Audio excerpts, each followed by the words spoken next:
वो व्यक्ति जो प्रभु के लोगों को सताता था, साक्षात प्रभु यीशु मसीह ने उसे दर्शन दे दिया। साक्षात प्रभु यीशु मसीह ने उसे दर्शन देकर क्या कहा? हे शाऊल तू मुझे क्यों सताता है? सता तो रहा ही नहीं था, प्रभु यीशु मसीह को थोड़ी ना सता रहा था वो। प्रभु यीशु मसीह तो स्वर्ग में है, परमेश्वर के दाहिनी ओर विराजमान है। प्रभु यीशु मसीह को थोड़ा सता रहा था। किसको सता रहा था? प्रभु यीशु मसीह के अनुयायियों को, जो प्रभु यीशु मसीह की महिमा कर रहे थे, प्रार्थना कर रहे थे और क्या कर रहे थे?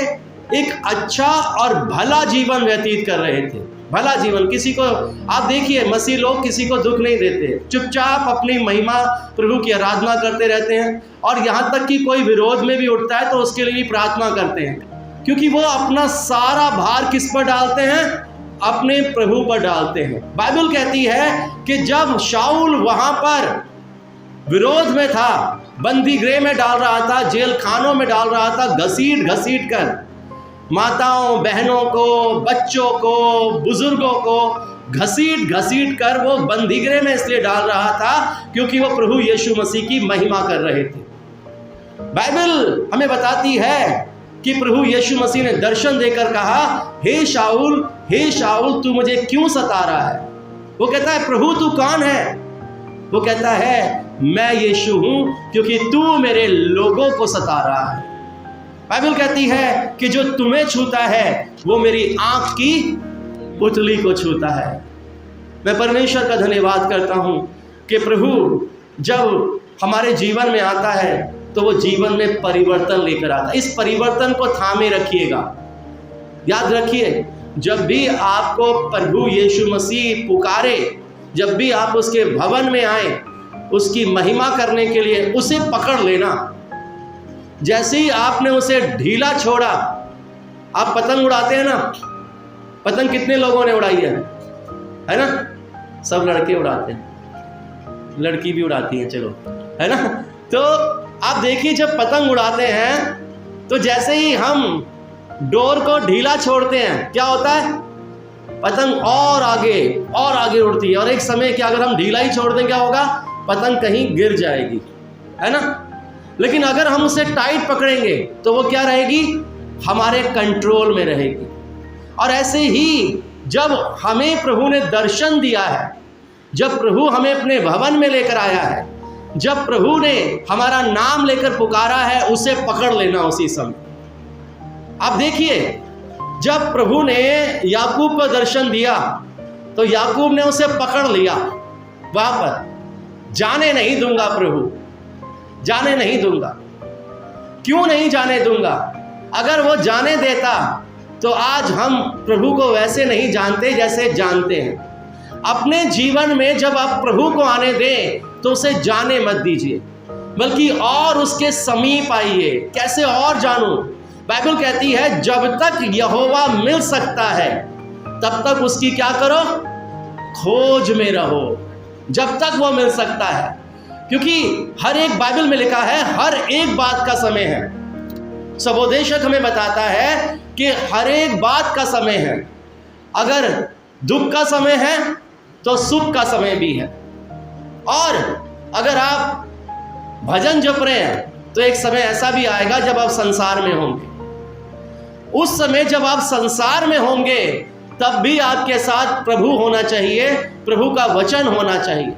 और उसके लिए क्या है? प्रभु की समीपता में जाना, प्रभु के पास जाना। एक व्यक्ति को पकड़ के लाया गया राजमहल के अंदर, और जब उसे राजमहल के अंदर लाया गया तो उसके अंदर एक अच्छी क्वालिटी देखी गई कि इसके अंदर एक अच्छी क्वालिटी है, इसे राजा के सामने पेश करना है। वो बड़ा मेला कुचैला गंदा था, जगह जगह उसने कपड़े भी गंदे पहने हुए थे, गरीब था बेचारा, कंगाल था, नए कपड़े भी नहीं ले सकता था। लेकिन उसे जाना था राजा के सामने पेश होना था। जैसा था वैसा ही उसे लेकर आए, और लेकर आए, पहले उसे क्या किया गया? पहले उसे नहलाया गया, अच्छे से नहलाया गया, साफ किया गया, और फिर उसे कपड़े पहनाए गए अच्छे, क्योंकि उसे किसके सामने पेश होना है? राजा के सामने। राजा जो सारे राज्य में राज करता है, एक उच्च पद है उसके पास, है ना, सब उसके अधीन है। और जब उसे राजा के पास लाया जाता है तो राजा के पास लाने से पहले उसे अच्छे से साफ किया जाता है, नए कपड़े पहनाए जाते हैं, अच्छे से उसके बाल वाल बनाए जाते हैं और जाकर राजा के सामने पेश कर दिया जाता है। हम जैसे भी थे वैसे ही प्रभु के राज्य ने हमें स्वीकार किया। हम पापी थे, हम बुरे थे, हम गंदे थे, जैसे भी थे ऐसे ही हमें लाया गया। लेकिन लाने के बाद क्या करा जा रहा है? अब लाने के बाद हमें राजा के सामने पेश होना है, उस महाराजा के सामने पेश होना है। तो उसके लिए क्या किया जा रहा है? हमें तैयार किया जा रहा है। बाइबल कहती है हर एक को श्वेत वस्त्र दिया जाएगा, हर एक को, हर एक के पापों को धोया जाएगा। बाइबल कहती है कि जो अपने पापों को मान लेता है और छोड़ देता है उस पर क्या की जाती है? दया की जाती है। हमारे सारे गुनाहों को क्षमा कर दिया गया जब हमें नाम लेकर बुलाया गया प्रभु की ओर से।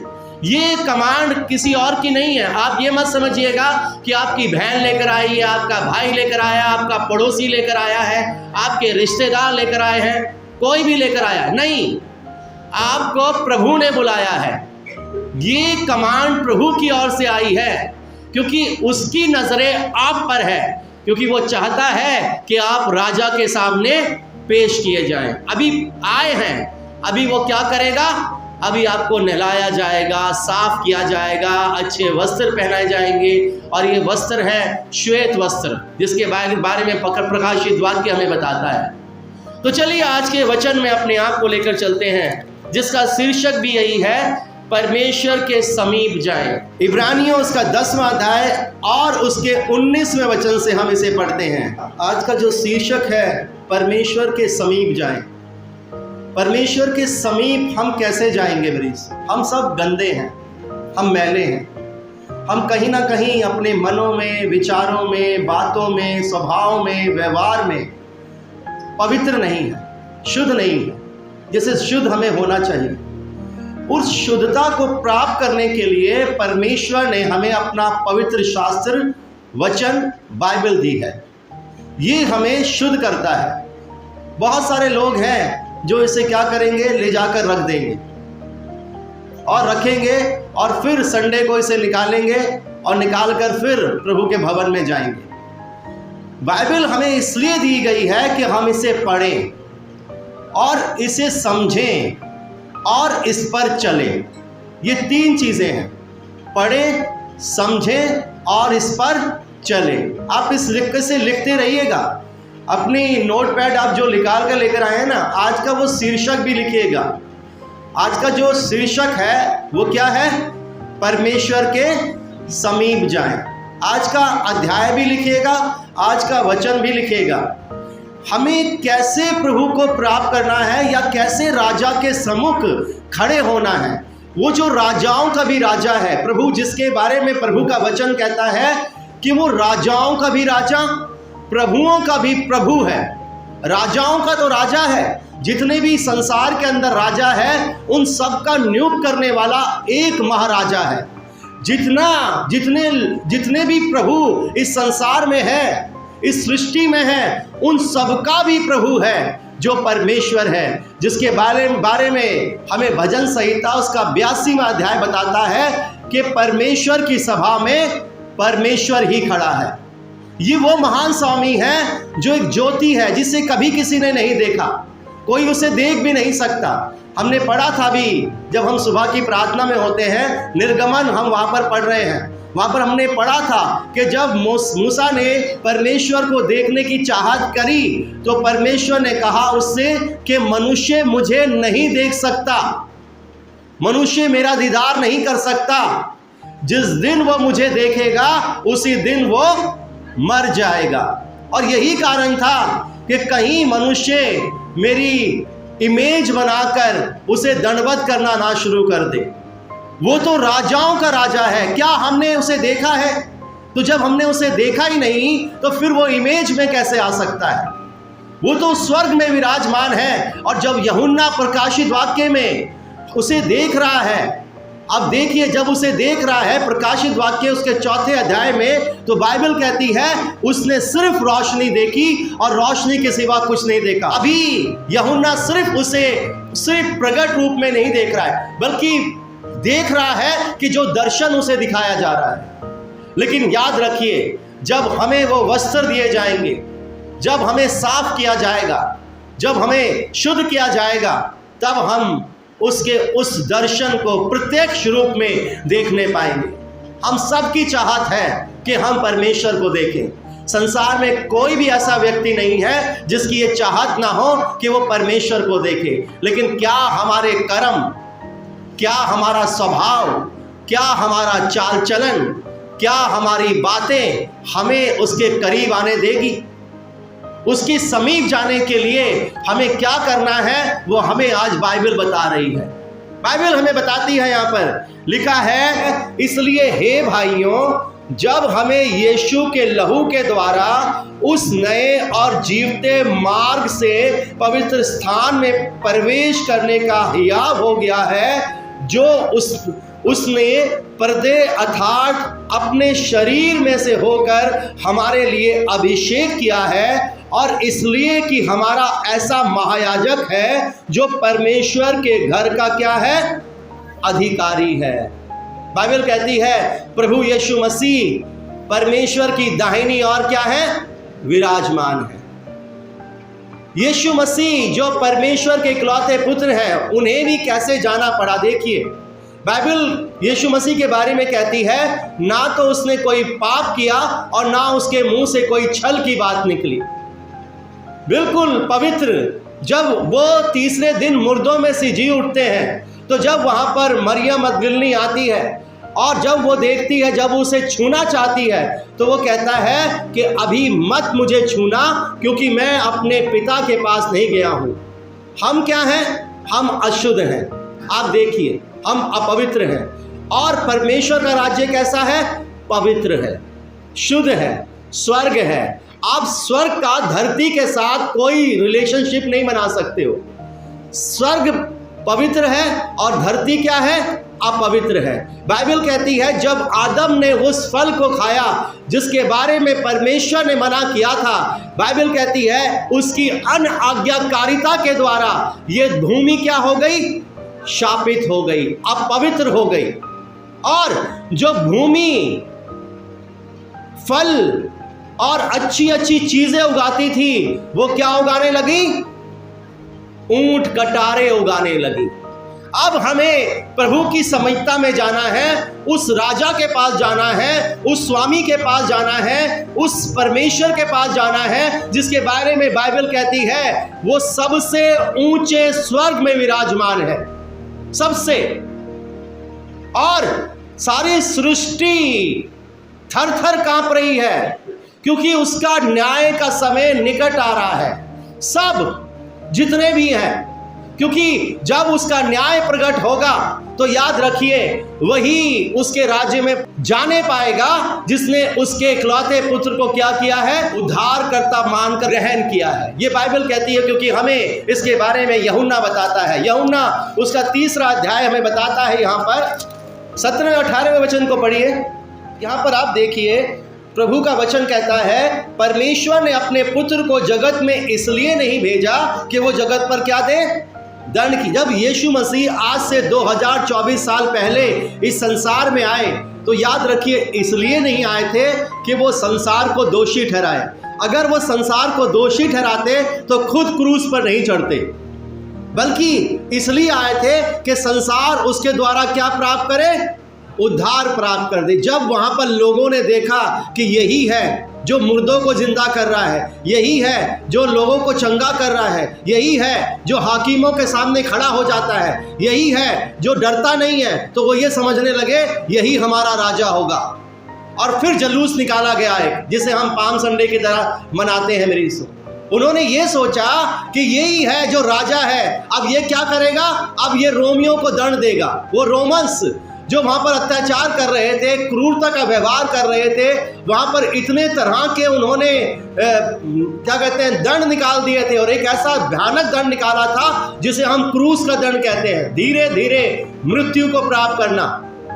वो ये सोच रहे थे कि वो रोमन साम्राज्य को नाश करके अपना राज्य स्थापित करेगा, लेकिन प्रभु यहाँ पर कहना चाहते हैं कि यीशु मसीह इस संसार में उस समय इसलिए नहीं आया कि वो संसार को दोषी ठहराए, बल्कि बाइबल कहती है कि बुराई से बुराई को नहीं हरा सकते। बुराई को हराने के लिए क्या जरूरत पड़ेगी? हमें भलाई की जरूरत पड़ेगी। आप तीर कमान तलवार चलाकर, भाले चलाकर किसी के जीवन को परिवर्तित नहीं कर सकते। आप मिसाइल चलाकर, बंदूकें चलाकर किसी के जीवन को परिवर्तित नहीं कर सकते, किसी को प्रभु के पास नहीं ला सकते। लेकिन एक भले काम के द्वारा, अगर कोई भूखा है उसे खाना खिलाकर, और कोई प्यासा है तो उसे पानी पिलाकर हम उसके जीवन को परिवर्तित कर सकते हैं। यीशु मसीह संसार में इसलिए आए ताकि वो क्या करे? जगत का उद्धार करे, लेकिन बहुतों ने उसे ग्रहण नहीं किया। आज भी समझाया जा रहा है, अच्छे तरह से भरा जा रहा है, लेकिन उसके बावजूद भी शैतान ने मनों को इतना कठोर कर दिया है, पत्थर कर दिया है कि वो अपने आप को दंड की आज्ञा के लिए तैयार कर रहे हैं। जब संसार का न्याय आएगा मेरी सो, वो परमेश्वर के समीप जाना ही नहीं चाहते। लेकिन प्रभु कहता है, हे जगत के लोगों, मेरे पास आओ और मैं तुम्हें क्या दूंगा? विश्राम दूंगा। हालेलुया। यहाँ पर देखिए, जब यहाँ पर वापस चलते हैं इब्रानियों के अंदर, इब्रानियों उसके 10वें अध्याय के 22वें वचन में लिखा है, तो आओ हम सच्चे मन से, कैसे मन से? झूठे मन से प्रभु के पास नहीं आना है कि मुंह पर तो प्रभु प्रभु है और मन में कपट, ईर्ष्या, लालच, लोभ, घमंड, झूठ, फरेब, व्यभिचार, ये सब भर रखा है। ऐसे प्रभु हमें स्वीकृति नहीं देगा अपने राज्य में आने के लिए। याद रखिए, झूठे मन से नहीं आना है। हमारे मन में किसी के प्रति भी द्वेष तक नहीं पाया जाना चाहिए। बाइबल कहती है कि जब तू प्रभु की वेदी के पास आए तो पहले जाकर अपने भाई से मेल मिलाप कर ले। हम तो प्रभु के भवन में आकर भी उससे मेल मिलाप नहीं करना चाहते हैं, लेकिन बाइबल कहती है कि जब तू प्रभु की वेदी पर पास आए, यहाँ पर आकर हम घुटने टेकते हैं, यहाँ पर आकर हम प्रभु की महिमा करते हैं, यहाँ पर आकर हम प्रभु की प्रशंसा करते हैं, लेकिन बाहर जाकर जिस भाई को हमने देखा है उस भाई से सीधे मुंह बात भी नहीं करते हैं। लेकिन बाइबल कहती है सच्चे मन से आना है, झूठे मन से नहीं आना है। अपने मन को खाली करके आना है, क्योंकि जब हम, याद रखिए, जैसे ही प्रभु के गेट में, द्वार में, भवन में एंटर करेंगे, हमें पता है, बाइबल कहती है परमेश्वर के भवन में परमेश्वर रहता है। और जब हम एंटर करेंगे वो हमें हमारे बाहर के ड्रेसअप को नहीं देखेगा कि हम कितने अच्छे नए कपड़े पहन कर आए हैं, कितनी अच्छी सजावट करके आए हैं, कितना मेकअप करके आए हैं, कितने अच्छे बाल बनाकर आए हैं, कितना अच्छा गाएंगे, नहीं देखेगा। वो देखेगा कि हमारे मन में क्या है। क्या हमने अपने भाई को क्षमा किया, या हमारे मन में कुछ ऐसा द्वेष है, ऐसी नफरत है, ऐसी बातें भरी पड़ी हैं, उसे बाहर निकालना है। जब हम प्रभु के सम्मुख आ रहे हैं तो याद रखिए प्रभु हमारे मन को जांचेगा, मन को देखेगा। और जब हम झूठे मन से आ रहे हैं तो आप कुछ भी कर लीजिए, आप लेट जाइए, नाक रगड़ लीजिए, आप कुछ भी कर लीजिए, प्रभु आपको स्वीकृति नहीं देगा अपने राज्य में आने की, आपको समीप आने की भी आज्ञा नहीं देगा अपने। क्योंकि आप कैसे आ रहे हैं? फरेब लेकर आ रहे हैं, झूठे मन से आ रहे हैं। बाइबल कहती है सच्चे मन से। क्या लिखा हुआ है? तो आओ हम सच्चे मन और कैसे? पूरे विश्वास के साथ, आधे अधूरे नहीं, पूरे विश्वास के साथ। जैसे मैं आपको बताता हूं, मुंह पर तो कहते हैं हमें पूरा विश्वास है, और एक छोटी सी पीछे से बुद्धि होती है ना, बुद्धि पीछे वाली बुद्धि छोटी सी है, लेकिन वो क्या कहती है? पता नहीं होगा कि नहीं होगा, है ना? संदेह लेकर नहीं आना है, संदेह, क्वेश्चन मार्क। आप परमेश्वर की हुजूरी में हैं, आप किसी बड़े अधिकारी, प्रधानमंत्री, राष्ट्रपति, किसी बड़े डॉक्टर, किसी बड़े सर्जन, उनके पास नहीं जा रहे हैं, बल्कि आप तो राजाओं के भी राजा, प्रभुओं की भी प्रभु, सब शक्तिमान परमेश्वर के सम्मुख जा रहे हैं। याद रखिए, आप जब उसके पास आए तो कैसे आए? पूरे विश्वास के पास आए। बाइबल हमें बताती है, अगर हम 11वां अध्याय निकालें इसी पुस्तक का, इब्रानियों उसके 11वें अध्याय और उसके 6ठे वचन को पढ़ें, 6ठे वचन से, तो क्या लिखा हुआ है? पढ़िए 11वें अध्याय और उसके 6ठे वचन से, खड़े होकर।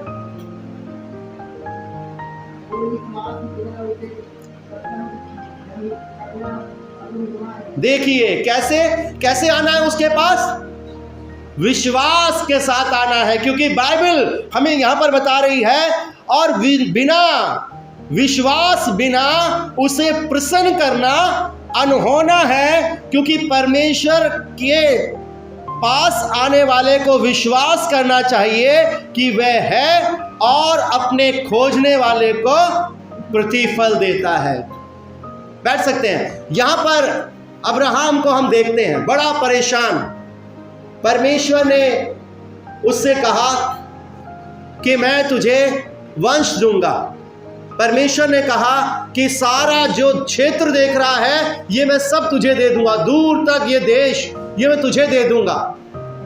अब वो व्यक्ति जो 75 साल का है, उसकी कोई संतान नहीं है, उसका पौरुष मर गया है। बाइबल कहती है उसकी स्त्री का मासिक धर्म मर गया है, अब वो संतान उत्पन्न नहीं कर सकते। लेकिन परमेश्वर ने उससे प्रॉमिस कर दिया, परमेश्वर ने उससे वाचा बांध ली कि ये सारा तुझे नहीं तेरे वंश को दूंगा। अब बड़ा परेशान, बड़ा ही परेशान कि प्रभु, कई बार हमारे जीवन में ही आता है, हम वचन पढ़ रहे होते हैं, प्रभु हमसे कह रहा होता है मत डर मैं तेरे संग हूं, लेकिन उसके बावजूद भी अगर कोई संकट या कोई परेशानी आ जाती है, हम अपने घर में एक तूफान मचा कर रख देते हैं, घर को अस्त व्यस्त करके रख देते हैं, हम परेशान घूमते रहते हैं, नींद नहीं आती। परमेश्वर का वचन पढ़ते हैं, परमेश्वर ने कहा मत डर मैं तेरे संग हूं, लेकिन फिर भी डर बना हुआ है, फिर भी सर पर के पर एक बोझ बना हुआ है। क्यों? क्योंकि हम इस वचन को अपने हृदय में आने की स्वीकृति नहीं दे रहे हैं, हम इनवाइट नहीं कर रहे हैं, हम इसे अपने जीवन में नहीं ले रहे हैं, और इसीलिए वो भय, वो कष्ट हमारे जीवन में बना हुआ है। और यही कष्ट, यही भय हम देखते हैं वहां पर अब्राहम के जीवन में बना हुआ था। वो कहता है अब कौन होगा, कौन, ये सब कुछ है ये मैं किसको दूंगा? वो जो मेरा दास है, क्या ये सब इसके पुत्रों के, इसके वंश में चला जाएगा? वो बड़ा परेशान। तब परमेश्वर उसे दर्शन देते हैं, तब परमेश्वर का दूत उसे दर्शन देकर उससे बातें करता है वहां पर। अगर हम निकालें मेरे साथ उत्पत्ति, बाइबल की पहली पुस्तक उत्पत्ति 15वें अध्याय के पहले वचन से। इन बातों के पश्चात यहोवा को ये वचन दर्शन में अब्राहम के पास पहुंचा कि हे अब्राहम मत डर, तेरी ढाल और तेरा अत्यंत बड़ा फल मैं हूँ। हमारे पास परमेश्वर का वचन आता है, परमेश्वर अपने वचन के द्वारा हमसे बात करते हैं। यहाँ पर आप देखिए अब्राहम के पास भी परमेश्वर का वचन गया है, परमेश्वर उससे बात कर रहा है। यहाँ पर दर्शन के रूप में परमेश्वर अपने दर्शन के रूप में उससे बात कर रहा है, और क्या कह रहा है? कह रहा है हे अब्राहम मत डर, तेरी ढाल और तेरा अत्यंत बड़ा प्रतिफल मैं हूं। देखिए इतना बड़ा प्रॉमिस, संसार का सृष्टिकर्ता दर्शन के रूप में अब्राहम से कह रहा है। लेकिन अब्राहम क्या है? आगे पढ़िए। अब्राहम ने कहा हे प्रभु यहोवा, मैं तो निर्वंश हूं और मेरे घर का बारिश से कश्मीरी होगा, तो तू मुझे क्या देगा? देखिए क्वेश्चन मार्क। हमारे जीवन में भी हमें परमेश्वर ने चुना, परमेश्वर ने हमसे प्रॉमिस किया, परमेश्वर ने हमसे वाचा बांधी, लेकिन उसके बावजूद भी हमारे जीवन में क्वेश्चन मार्क बने रहते हैं। क्या है? विश्वास नहीं है। विश्वास, अगर हम विश्वास रखें तो बाइबल कहती है हम उसकी महिमा को अपने जीवन में देखने पाएंगे। क्या कहता है वचन? और अब्राहम ने कहा, मुझे तो तूने वंश नहीं दिया, और क्या देखता हूँ कि मेरे घर में उत्पन्न हुआ एक जन मेरा वारिस होगा। इतना विश्वास नहीं है जब परमेश्वर उससे बात कर रहा है कि मैं तेरी ढाल, तेरा अत्यंत बड़ा प्रतिफल हूं, लेकिन अविश्वास है। अभी भी देखिए डामाडोल हो जाते हैं हम। वो जो प्रभु का चुना हुआ है वो डामाडोल हो गया है, और हम भी कई बार डामाडोल होते हैं। लेकिन जब हम विश्वास, आपको देख लिए, सच्चे मन से और विश्वास के साथ, ये जरूरी है कि जब हम परमेश्वर की उपस्थिति में आए तो सच्चे मन और विश्वास के साथ आए, क्योंकि बाइबल क्या कह रही है? तब यहोवा का ये वचन उसके पास पहुंचा, जी, तेरा वारिस ना होगा, ये तेरा वारिस नहीं होगा, ये तेरा वंश नहीं है। मैं तेरे को ये तेरा वंश नहीं है। तेरा वंश तो क्या होगा, ये परमेश्वर हमें बताना चाह रहा है। तेरा जो खुद का पुत्र होगा, तेरा जो अपना पुत्र होगा, 75 साल से ज्यादा की आयु हो गई, लेकिन परमेश्वर अभी भी बना हुआ है कि तेरा निज पुत्र जो होगा वही तेरा वारिस होगा। क्योंकि हम इस बात को जानते हैं कि मनुष्यों से नहीं हो सकता, लेकिन परमेश्वर से सब कुछ हो सकता है। आगे क्या लिखा हुआ है?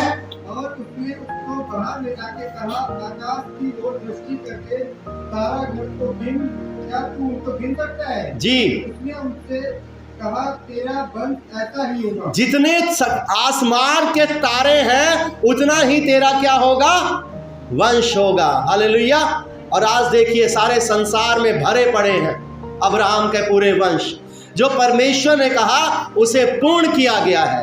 परमेश्वर से सब कुछ हो सकता है। और आगे चलकर हम देखते हैं परमेश्वर ने उसे विश्वासी ठहराया और उसके विश्वास के द्वारा उसको धर्मी ठहरा दिया है। हम कैसे आए प्रभु के सम्मुख? बैठ सकते हैं। हम कैसे आए प्रभु के सम्मुख? विश्वास के साथ आए, क्योंकि बाइबल कहती है कि जो विश्वास के साथ आता है परमेश्वर उससे प्रसन्न होता है। लेकिन जो विश्वास के साथ नहीं आता, आप चाहे कुछ भी लेकर आइए, कितनी भी मुंह से, जुबान से कितनी भी महिमा कीजिए, हे प्रभु हे प्रभु हे प्रभु कहते रहिए, रात भर कहते रहिए, पूरे दिन कहते रहिए, सारे सालों साल कहते रहिए, लेकिन अगर आपके अंदर विश्वास नहीं है आपके कार्य पूर्ण नहीं होंगे कभी भी। आपको प्रभु के पास आना है और विश्वास के साथ आना है, क्योंकि बाइबल यहाँ पर इब्रानियों उसके 11वें अध्याय के 6ठे वचन में हमसे यही कह रही है, विश्वास बिना उसे प्रसन्न करना अनहोना है। हम बिना विश्वास के, मुंह के शब्दों से विश्वास नहीं, मन से विश्वास करना है, मन से उसके समीप आना है। वो कहता है क्योंकि परमेश्वर के पास आने वाले को विश्वास करना चाहिए कि वह है और अपने खोजने वालों को प्रतिफल देता है। अपने खोजने वालों को। नूह को देखिए, नूह को परमेश्वर ने कहा एक जहाज बना ले, क्योंकि मैं इस संसार को के ऊपर वर्षा करने वाला हूं, बारिश। उससे पहले बारिश नहीं हुई थी संसार के अंदर, बाइबल बताती है कभी बारिश नहीं हुई थी। पृथ्वी अपने आप कार्य करती थी, फसलें अपने आप उगती थी, उस समय बारिश नहीं हुई थी, बाइबल हमें बताती है। आप देखिए जब परमेश्वर ने नूह से कहा कि मैं बारिश करने वाला हूं, वो भी अविश्वास कर सकता था, अरे बारिश क्या होती है, बारिश तो कभी क्या है ये बारिश, क्या बरसात, आसमान से पानी गिरेगा, आज तक नहीं हुआ, जब से मनुष्य बना है ऐसा हुआ ही नहीं। तो परमेश्वर यहां पर आप देखिए, परमेश्वर उससे कहता है कि मैं बारिश करने वाला हूं, और नूह ने क्या किया? विश्वास किया, अनदेखा विश्वास, अनदेखी चीजों पर विश्वास कि परमेश्वर ने कहा है तो वो पूरा भी करेगा। हमें भी ऐसा विश्वास करना है। आज हमारी चंगाई नज़र नहीं आ रही है, आज हमारी सफलताएं नज़र नहीं आ रही है, आज हमें फेलियर दिख रहा है, आज हमारे जीवन में डार्कनेस है, लेकिन अगर परमेश्वर ने हमसे कहा है कि सक्सेस आएगी तो हमें सक्सेस पर विश्वास करना है। अगर परमेश्वर ने कहा है चंगाई आएगी तो हमें चंगाई पर विश्वास करना है, क्योंकि वो किसने कहा है? हमारे परमेश्वर ने कहा है कि मैं तेरा इलाज करके तुझे क्या करूंगा? चंगा करूंगा। ये परमेश्वर का वचन है मेरी से, और अपने परमेश्वर अपने वचन से मुकरता नहीं है।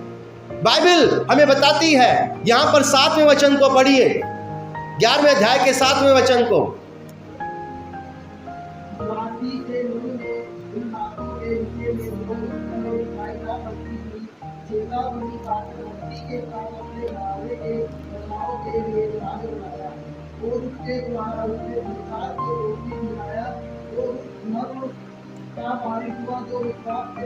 देखिए किसके द्वारा धर्मी ठहराया गया? वो विश्वास के द्वारा। बाइबल कहती है विश्वास ही से नूह ने इन बातों के विषय में जो उस समय दिखाई नहीं पड़ती थी, अभी कुछ नहीं होने वाला था, लेकिन परमेश्वर ने कहा हो गया और उसने विश्वास किया कि ऐसा होगा और उसने भरोसा किया।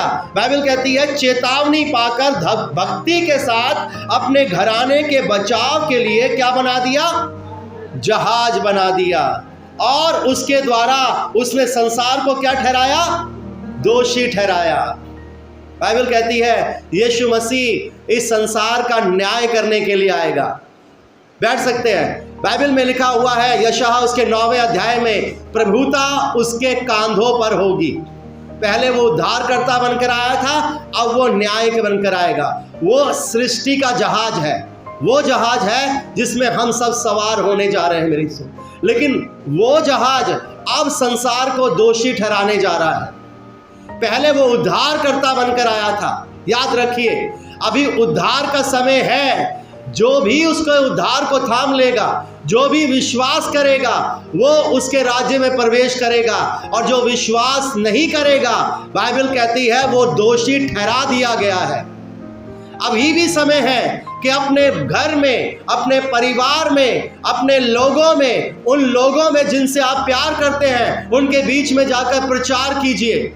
याद रखिए फिर समय नहीं होगा। उद्धार अगर उठा लिया गया तो बाइबल कहती है वो रोएंगे और छाती पीटेंगे। प्रकाशित वाक्य कहता है वो रोएंगे और छाती पीटेंगे, फिर उद्धार नहीं मिलेगा।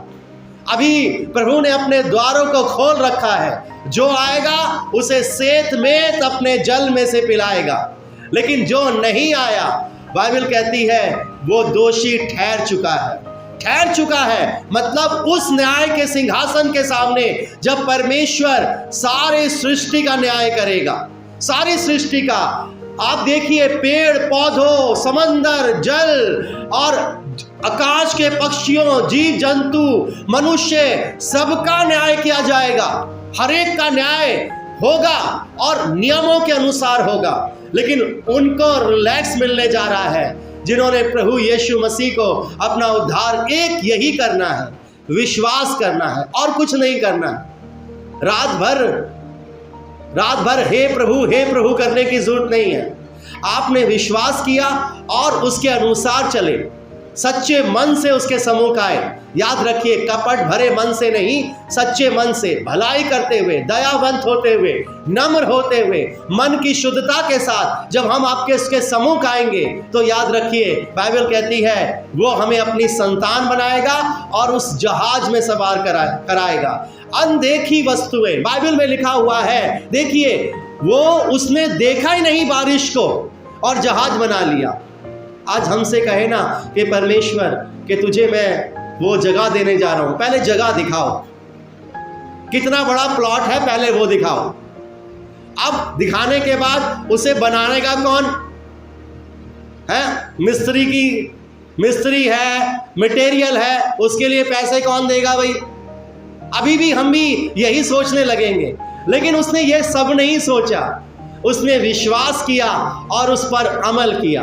परमेश्वर अपने आप आपूर्ति करेगा। ये परमेश्वर है मेरे ईश्वर। अब जब हम विश्वास के साथ उसके सम्मुख आएंगे तो वो कार्य भी करेगा हमारे जीवन में। यहाँ पर हम देखते हैं उसने अनदेखी वस्तुओं पर विश्वास किया, और बाइबल कहती है 11वें अध्याय के पहले वचन में, अब विश्वास आशा की हुई वस्तुओं का निश्चय और अनदेखी वस्तुओं का। एक प्रभु के दास के पास एक प्रभु की बेटी आई, कहती है कई साल हो गए मुझे संतान नहीं हुई, आप मेरे लिए प्रार्थना करना। प्रभु के दास कहते हैं जा, तेरी संतान इसी साल में तू गर्भवती होगी और तुझे एक संतान उत्पन्न होगी। अब वो क्या करती है? वो कहती है मैं विश्वास करती हूँ, मैं भरोसा रखती हूँ, मैं अपने प्रभु पर विश्वास करती हूँ। और जब उसने प्रभु पर भरोसा रखा, विश्वास किया, आप देखिए उसी साल उसे संतान होने पाई। अनदेखी वस्तुओं पर विश्वास कर लेना, अनदेखी वस्तुओं पर भरोसा कर लेना। और जब हम अनदेखी वस्तुओं पर विश्वास करते हैं, भरोसा करते हैं, तो परमेश्वर हमारे जीवन में कार्य करता है। तब हमारे जीवन में वो कार्य होते हैं जो असफल समझे जाते हैं। 8 लोग उस जहाज में सफर किए मेरे ईश्वर, और जितनों ने विश्वास नहीं किया वो करोड़ों में थे, 1-2 नहीं थे, करोड़ों में थे। बाइबल कहती है वो उस विपत्ति में मारे गए। आज जब संसार का न्याय होगा, आज प्रभु ने अपने जहाज को हमारे बीच में भेजा है जो यीशु मसीह है। जितने उस पर सवार होंगे वो सब उस आने वाली विपत्ति से बच जाएंगे, लेकिन जितने उसे अनदेखा करेंगे, ठट्टों में उड़ाएंगे, आपका ठट्टा उड़ाया जाएगा, आपका मजाक बनाया जाएगा। अरे कैसे हो सकता है, अभी तक तो हुआ नहीं, अभी तक तो यीशु मसीह आया नहीं, 2024 साल हो गए, अभी तक तो ऐसा नहीं किया, झूठा है, ऐसा तो हो ही नहीं सकता। वो भी कह रहे थे वर्षा तो हुई नहीं, कैसी बारिश का तो नाम ही नहीं सुना, है ना। और क्या हुआ? अचानक से बारिश हो गई और सबको बहा ले गई। ऐसे ही वो समय होगा। बाइबल कहती है यीशु मसीह का आना एक ऐसी तरह से होगा कि जैसे बिजली पूरब से निकलकर पश्चिम तक चमकती है, ईस्ट से लेकर वेस्ट तक चमकती है, कितनी तेजी से चमकती है, ऐसे ही यीशु मसीह संसार में आ जाएगा। बाइबल कहती है तब वो रोएंगे, विलाप करेंगे, छाती पीटेंगे और कहेंगे कि हमें ग्रहण कर लो।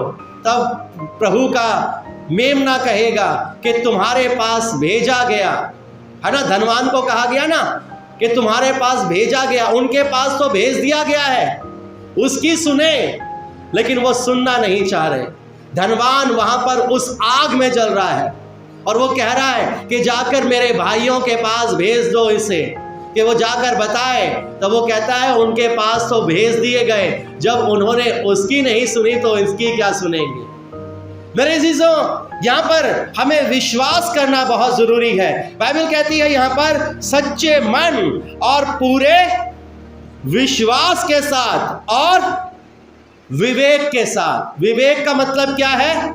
विवेक का, जब मैंने इसका विवेक का देखा, ट्रांसलेशन में देखा, मीनिंग देखा, तो लिखा है निर्णय, सावधानी और बुद्धिमानी। निर्णय हम कैसे लेते हैं अपने जीवन के, ये बहुत इंपॉर्टेंट है। हमारे डिसीजन कैसे हैं, हम कैसे रिसीव कर रहे हैं अपने प्रभु को, कैसे उसके अनुसार अपने जीवन को चला रहे हैं, सावधानी के साथ। बाइबल कहती है कि जब तू परमेश्वर के भवन में आए तो बड़े सावधानी के साथ चलना।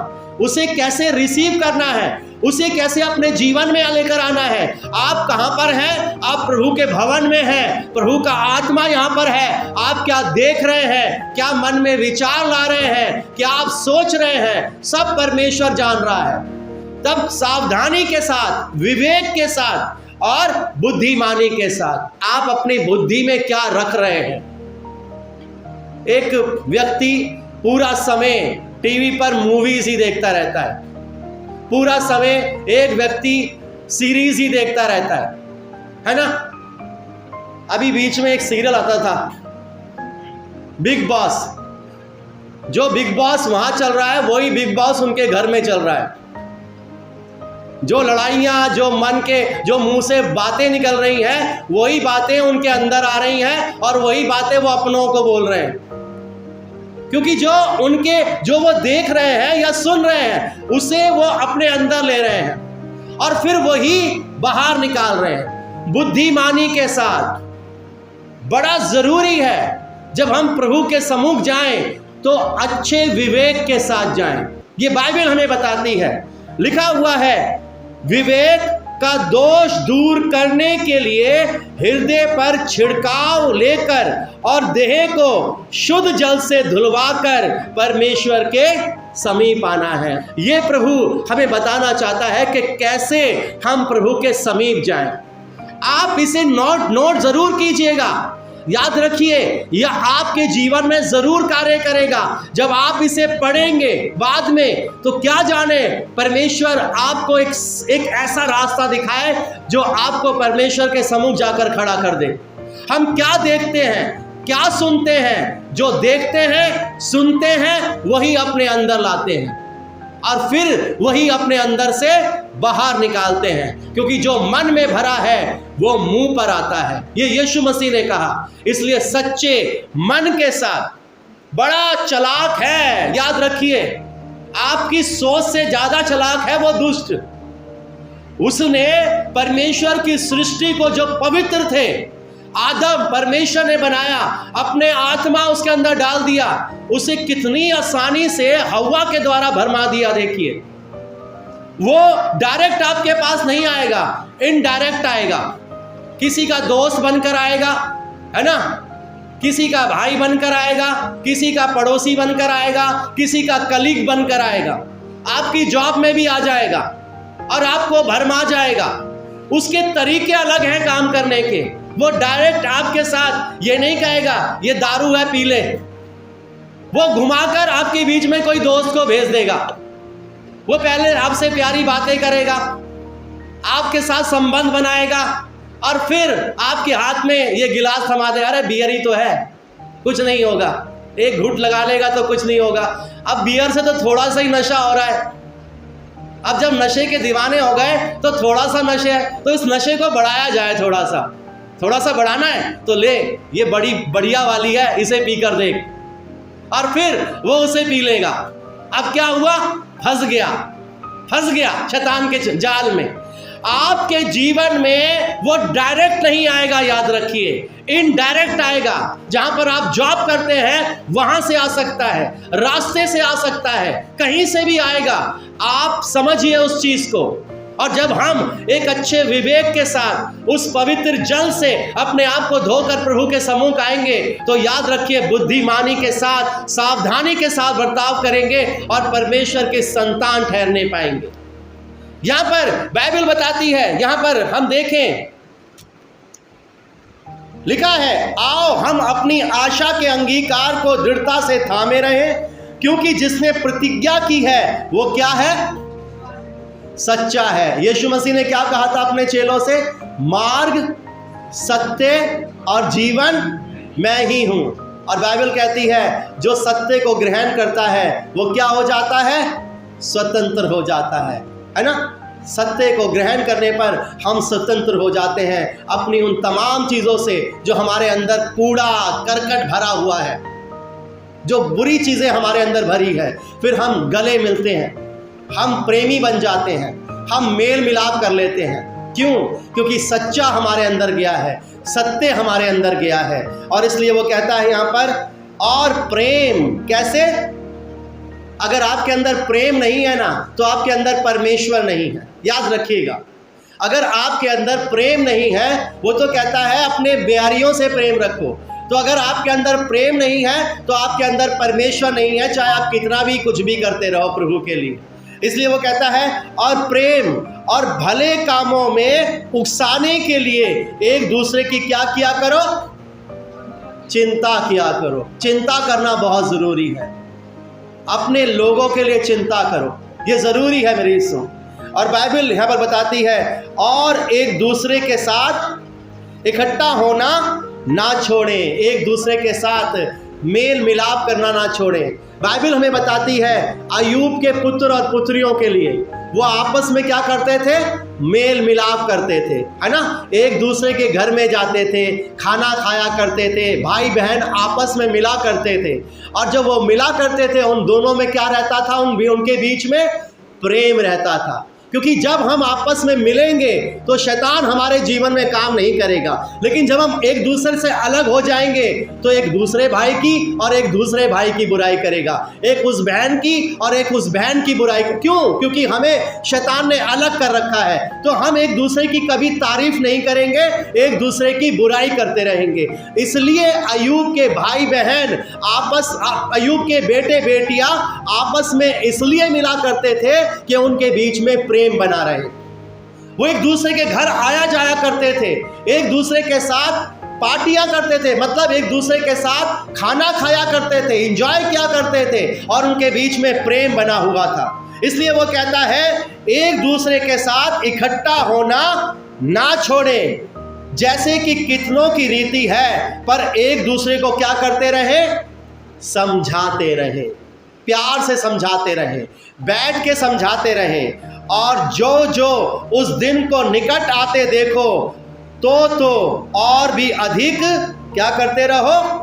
किया करो। और भी अंत के समय में मेरी अजीजों बाइबल कहती है कि धर्म का त्याग कर दिया जाएगा। अंत के समय में कोई धर्म, अभी आप देखिए आधुनिकता अभी बढ़ रही है। एक ऐसे समय होगा जब आप हमारे बीच में रोबोट्स को देखेंगे। AI आ गया है अभी देखिए वो बिल्कुल सामने आ जाएगा। बहुत सारी चीज़ें बहुत तेज़ी से चेंज हो रही हैं। फिर बाइबल सीमित दायरे में सिमट जाएगी और कुछ समय बाद बाइबल होगी ही नहीं। बाइबल हमारे हृदय रूपी पट्टियों पर लिखी जानी बहुत ज़रूरी है। जो हो चुका है वो फिर होने जा रहा है। याद रखिए जो नूह के समय में हुआ था कि सब क्या हो गए थे? पापी हो गए थे, धर्म का त्याग हो गया था, धर्म को छोड़ दिया था, धार्मिकता को छोड़ दिया। मतलब धर्म मतलब परमेश्वर का त्याग कर दिया था, अपने सृजनहार को छोड़ दिया था और अपने लिए उन्होंने और ईश्वर बना लिए थे और उन्हीं की उपासना और सेवा और उनकी ही महिमा करने शुरू कर दी थी। उन्होंने सत्य को त्याग दिया था और फिर क्या हुआ? फिर परमेश्वर का न्याय प्रकट हुआ। तो याद रखिए मेरे अजीजों, जो उस दिन को निकट आते देखो तो और भी अधिक ये किया करो। क्या करना है? इकट्ठा होना नहीं छोड़ना है और एक दूसरे को समझाते रहे, एक दूसरे के साथ बने रहे। और यही करते हुए हम परमेश्वर के समीप आए।